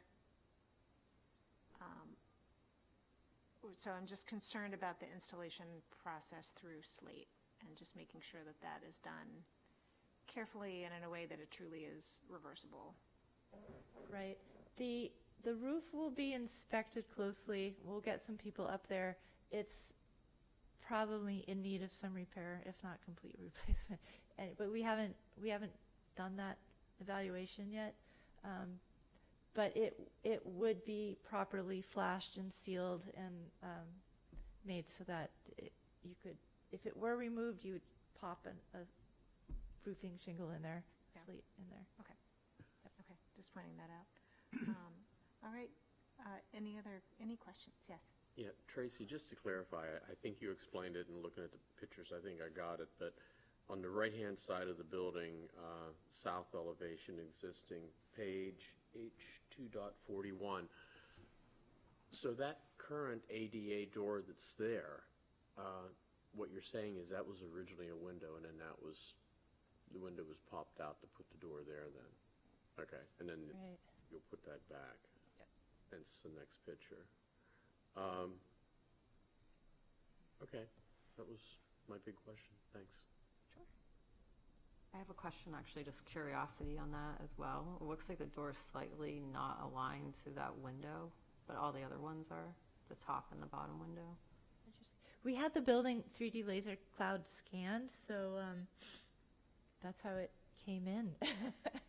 So my question is, see how it looks like it's slightly off? It is a little off. From, I don't but the know. other ones aren't, so that was just my curiosity Good question. eye. We'll go back. I feel like it should be put in centered, like when we put it back. Maybe they just put that door in wonky when they did that. It's a good point. It'd be interesting. I mean, I don't know how many other historic photos or even, mid-20th century photos you have other than these, but it'd be interesting to see if there's any that show that side If of it the was a little building. off, yeah. Well, and on the other side, they all are symmetric, Right. at least on the rendering. Oh, yeah. Okay. So, or on the others. Okay. Yes. What are the plans for exterior lighting? The existing lighting is not very appropriate for the building. We're not planning to add any new lighting. There's a street pole out in the amphitheater area. There is, I think, a light fixture under the portico that's kind of tired. That might be replaced. If we do, we'll come back with a fixture selection. Thank you.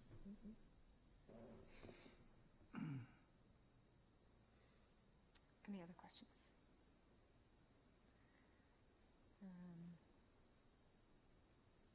All right. Then,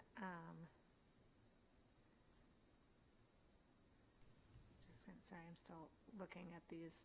It looks like maybe in some of those 1967 photos, you might be able to see that side of the building. Anyway, but that's just to figure that out. Any other questions about the plans? If not, we'll open it up to the public. Okay. No? Anyone from the public wishing to speak to, for, or against this proposal? If you're willing, just come up to the podium and please state your name and address.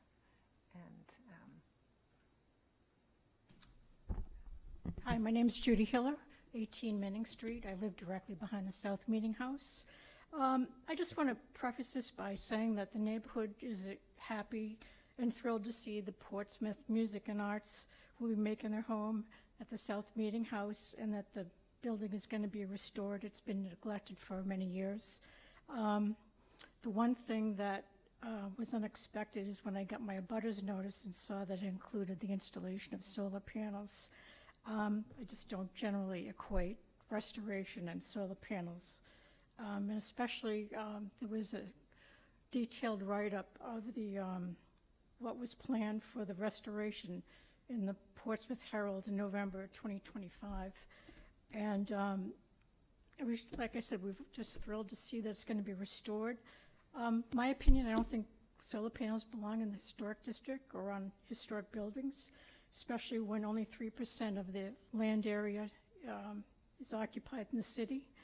The Meeting House sits on the highest point of the South End, and when you see photos of the South End, the Meeting House is always mostly included. History is what brings tourists to Portsmouth.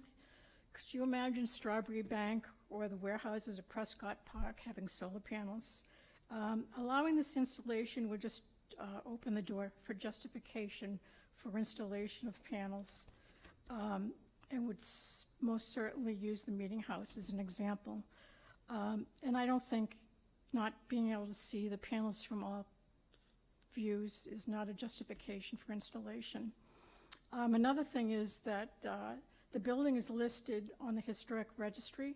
Integrity is part of the requirements, which states the building must retain its physical authenticity, meaning it looks much the way it did during its historic period, location, design, setting, materials, and workmanship. Solar panels would, I think, would erase that. I also fear the slate roof would suffer if panels were installed. For the reasons I've stated, I just think this request should be denied. Thank you. Thank you.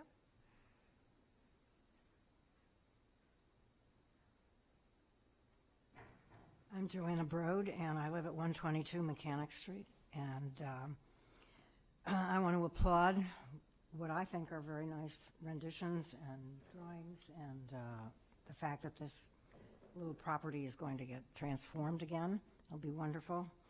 I'm here because of something similar, the solar panels. And I was asked by a number of neighbors who couldn't be here.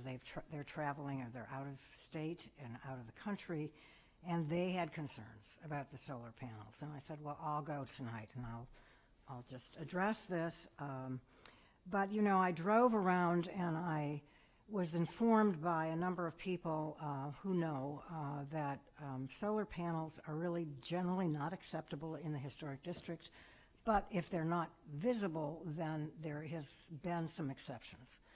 And so I drove around the property, and I must say that it would be very hard to see the top of that roof unless you lived right next to it and your house was right behind it. So I was reassured tonight to hear from the architect that it is removable and it isn't glossy, and there is a good reason for it because of the energy. And I will need to go back to these neighbors who are very concerned, because I guess there have been a few people in the neighboring South End that have thought about solar panels, and everybody is sort of up in arms about it. But I've been reassured tonight, and I will go back and tell them what I have learned. And you know, I hope you think carefully about it. You know, I think for a lot of these people, it's more setting a precedent. You know, is this going to set a precedent, and going forward, are we going to get more people up here saying, well, they did it, so we should be able to do it? So I guess that's my basic concern. Otherwise, I feel better. Thank you. Thank you. And I'll just respond to the precedent setting in that we've had, over the past few years, a lot of discussion about solar panels and the use of solar in the historic district. And we have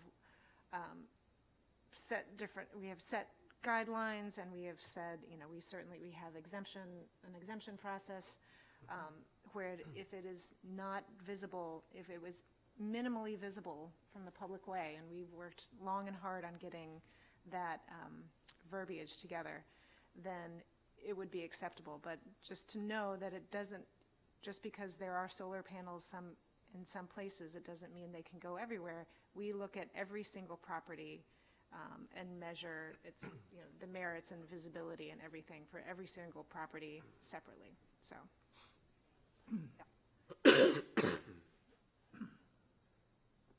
Reagan, can I just add? Sure. I reviewed this quite a bit too, and as Reagan says, it's been a long discussion on visibility. And these guidelines not only come for our HDC, but for HDCs all over the country. And it's something that everyone's looked at, and the idea of minimally visible is very important, and I'm glad that that was taken into consideration on this building.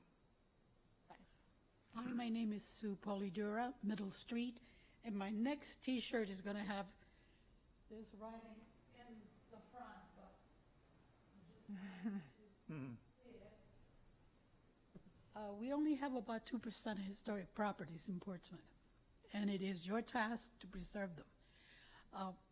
One side of me is very happy that these renovations are going to be going on, but my concern way back when the solar panels for St. John's were approved, it set a precedent. Now everybody that is within the historic district is going to say, well, they did it. They have it. So over here, it's in the bag. You can't see it. Believe me, I wish we can accommodate all of these things. But the thing is that the more you approve, the more people will demand that you approve.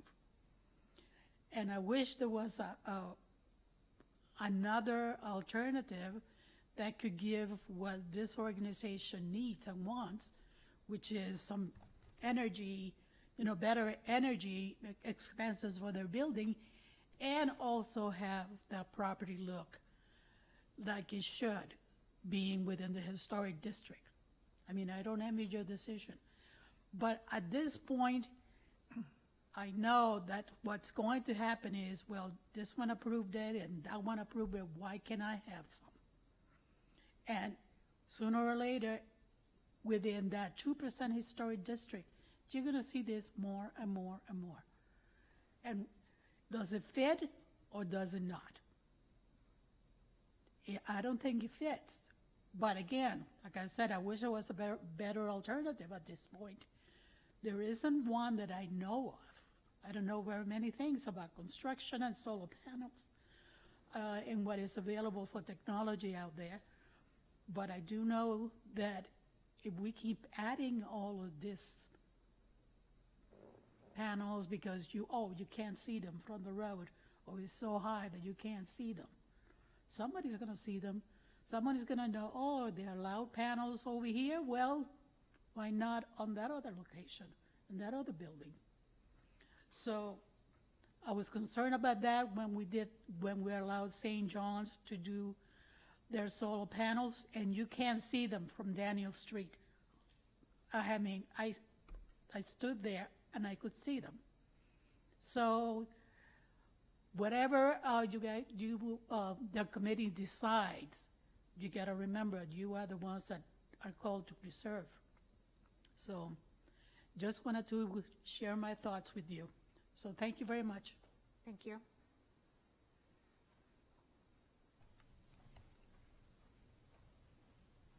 Peter Huda, Portsmouth. So the first thing I'd like to discuss with you is I totally support what Russ is going to do and what we've done to make this happen. The thing that I don't support, like a few of the other speakers, are the solar panels. Now, the aim of the historic district is to preserve the building's historic character. Generally, solar panels are allowed if they're not visible from public rights-of-way or damage the materials. So there's two things there that I'd like to talk about. The current slate roof, which really wasn't mentioned that much in the presentation, was only put on there according to the record, between 2007 and 2011. So it's new. Plus, I didn't know anything about installing solar panels, but I do know you would have to take off what you have there and put on your attachments and then reinstall the panels that are on there that are slate. So I would ask, is it worth doing this cost-benefit analysis, and what are the chances of having damage to the slate roof that is already on there when you put this on? That's the first thing. The next thing is this thing about visibility. So I would ask you to look at your pictures on the second or third page there, and just put the solar panels in those pictures. You can see this from everywhere down there. This is one of the most historic buildings in the South End. Now, look at the pictures. Keep going. You can see them from there. The one that's down further on Pleasant Street and no, back. Yeah. Just have these two sheets here of the. So they have renderings towards the end. They've got.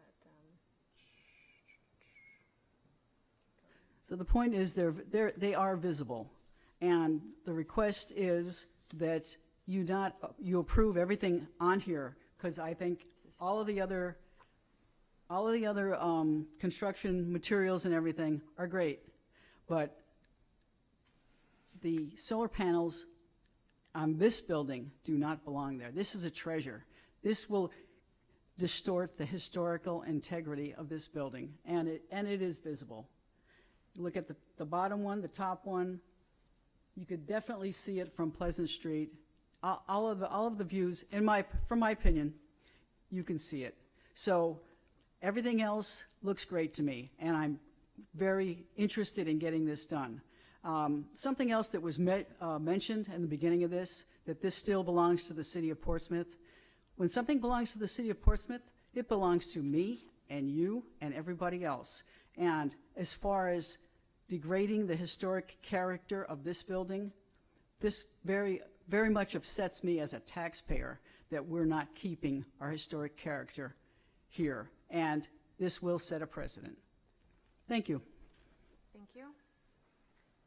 Anyone else from the public wishing to speak? Right. Anyone online? No. Okay. All right. I will then close the public hearing. And we don't necessarily need a motion to approve this because, as they said, it's a city-owned property. So I guess our motion would be to create a recommendation, not necessarily an approval of our thoughts here. So if I could get a motion for a recommendation to the city in response to the proposed changes. I would make a motion to approve recommending the project with one stipulation, and that would be that the applicant come back and give us more information on the slate roof, its condition, its current condition, how the solar panels, if they're going to proceed with solar panels, would be installed, and what that would mean for the existing roof and any repair or anything. I think we just don't have enough information around that. But that was the only stipulation I would make. I would go along with what Margot said, but I would also expound a little bit, particularly in light of what our citizens just mentioned. And my rationale. Is that a second?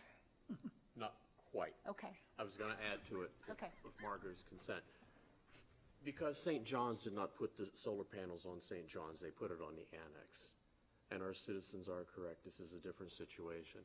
So I do agree with Margot, there should be a cost-benefit analysis on it, and there should also be some analysis of what it is going to do to the slate roof, because they did not put solar panels on the slate roof of St. John's.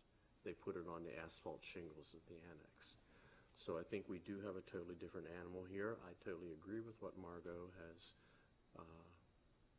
mentioned, and I would just elaborate it just however you want to do it. I would just elaborate it like that much more. So what would the amendment to the motion be? The amendment would be approve a project with the stipulation that the solar panels are put on hold pending, one, study of the existing slate roof and any potential damages by the installation of the solar panels. And two, if there really is a justifiable need for solar panels on this building based on a cost-benefit analysis. And three, if that cost-benefit analysis does show that justification, can they be slid up? Instead of 20 panels, can you do 10? Can you make them minimally visible? And I'm coming up with this based on what the citizens said, because I think they do have a really good point, the South End residents. So I appreciate that. I would just say that cost-benefit analysis isn't necessarily in our purview, so it's not something that we can take into consideration. Okay, we can remove number 2. Okay. All right, so I've got one motion and a second, I think. Mr. Second. Okay. Any further discussion? Yeah, I would just like to add the alignment of that window, because to make it consistent. Right. Yeah, as a stipulation in our recommendation. And I'll just say, unless any earlier photos show that maybe For that some doorway reason. was original or early or something like that. Yes. I have a few questions that I'd like to ask about the solar panels in particular. Did you explore putting them on the back addition to the building, the roof on the back addition, and the roof that sits on the back addition, portico, I guess is what I'd call it, or on the front of the building, which is a flat roof space, so it would not be visible? Sure. You can come and answer the question. You want this outside? We hadn't looked at that because it's not the most efficient, optimal location, but we certainly could. There are reasons we wouldn't be able to get much on there because we are required to have 3 feet of walkway space around everything. So by the time you subtract that, you'd probably have 1 or 2 panels. But it could be something we can look at. Yes. I have one other potential consideration is a freestanding panel. I know that we haven't seen this frequently in the historic district, but it's something that is now allowed for within the city's zoning, is freestanding panels that would not be attached directly to the building. It's something to maybe consider over the parking on one side of the building as an option. I don't know how others would feel about that on the board, but it would not be directly impact the building. Would appear more as a carport. An interesting consideration. That's a really interesting comment. Good comment. Any other discussion or thoughts? I am just curious. Oh, go I would just like, as a final say, we're not establishing criteria. I mean, exceptions. We've been slowly building criteria. We're following not only criteria that we've developed, but most historic districts around the country have developed. And also, so we're very sensitive to this, and I would like to remind the public that the city council at some point wanted to just remove all rules. And so we've worked with city council and planning to find a way that where we can adapt as best we can with the idea of minimally visible. And I think this does meet minimally visible. You're not going to see it if you're that close. You will see it by the bridge over the South Mill Pond, but there's a big tree in front of that that's going to be leafiated for 8 months a year, and that's going to cut that down too. So I think if you follow our recommendations that are in flux and we're working constantly with, as well as those of the National Historic Districts, I think they have come in here and have done a good job. I agree, and I voted against St. James, is it? Or John's, yeah. On the side that is so visible from Bow Street. It is minimally visible from Daniel Street, but so visible from Bow Street. But I think they've, and again, I've been a very negative on solar panels too, but I think they've done a good job of listening to the criteria and listening to the debate. Yes, Joy. Understanding it's not in our purview, I just am curious about if you could elaborate on the benefit besides the obvious energy benefit, but why that was chosen, just like the thought process on that.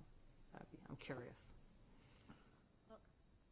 So when we went through TAC on this project, and we were told emphatically by Dave DeFosis, you cannot increase the power to this building. You cannot. There's no way this neighborhood will ever have 3-phase power, and you wouldn't want it to. You've seen the big power poles going down Market Street now.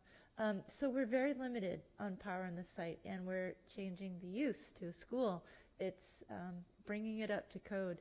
It's a challenge, and we're not allowed by code to rely on solar. It still has to be designed to the minimum, but it's maxed out. And there are 8 other power lines that serve the entire neighborhood with this building. We don't want to overburden the grid if we don't need to. This is another way of kind of safekeeping the neighborhood, keeping the low voltage power you have everywhere, and having a lighter touch on the impact this new use will have. So the actual power generation of this system, I think it's in the fine print on the back of the packet. That last page has the power capacity of the panel. It's not going to run the whole building by any means, but it can help take the edge off of during peak demand times, which on this building will probably be in winter on a really cold day when you have people in there using the elevator right and left, and maybe they're running the hot water to wash their hands or whatnot. It will, in that way, it will lower that peak load surge. It will also help offset the operating expenses of this nonprofit entity. They rely, as you know, as a nonprofit, on everything they can to keep their program viable. So this is one piece of the toolkit to help PMAC become a reality here. Thanks. Sure. Anybody else? Yes. I'm sorry to keep asking questions about the solar panels. I see this building every day, so if that helps clarify. So I'm very familiar with what this building looks like and walking around this building. I noted that the solar panels are 5 feet from the edge of the roof at the bottom in the current plan, and you need 3 feet, is my understanding. Is there a way to move them closer to the edge, at least those 2 feet, so that they're less visible? Because I think the closer they get to the lower edge of the building, they will be less visible from the street. That is true. However, there are these historic cast iron snow guards up there that are very ornate, and they're kind of in the way. So we're measuring to the snow guards, not to the edge of the roof. That's what's setting the distance. I don't feel we can safely remove those snow guards, and we wouldn't want to. They're historic. The snow guards really are quite close to the edge of the roof. They're not 2 feet back. I can't see the dimension there. If we can sneak it a little closer so that we're exactly 3 feet from the snow guards, we can certainly absolutely do that. It's a great idea.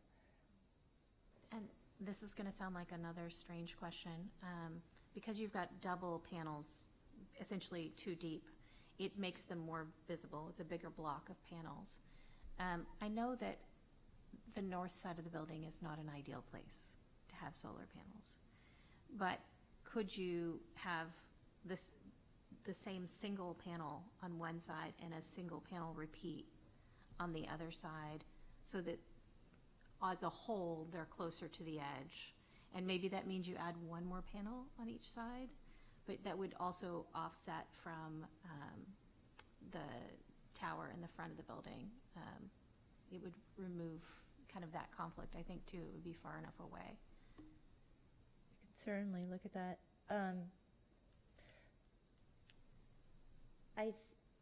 I would have to I would want to take a close look at the sight lines, because I think the hill kind of levels out up top, whereas on the south side, the hill drops off sooner. So I think you might see it more on the other side. That would be my impression. Yeah.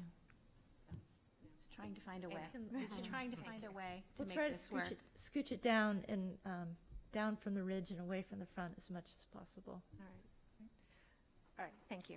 Well, knowing that everyone's trying to do the right thing here, and I think everybody appreciates what PMAC and the Schleyer Foundation are doing here. I mean, we are all, many of us here are supporters of PMAC. We are all, this benefits the whole community. But I think that there are some very valid questions here. Again, our criteria for approval of solar panels on historic buildings does hinge on its visibility and the damage it might do to any historic fabric. So I think everybody here, the motion certainly takes that into account, that please go back and take a look at that.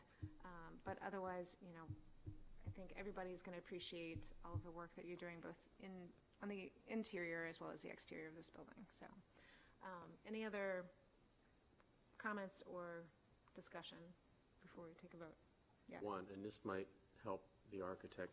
Tracy, I just looked at it in Google Maps to see where this building's 9270 or 8260, whatever, in terms of north-south on the roof. And, okay, I'm trusting Google Maps on this, but it is not 9270.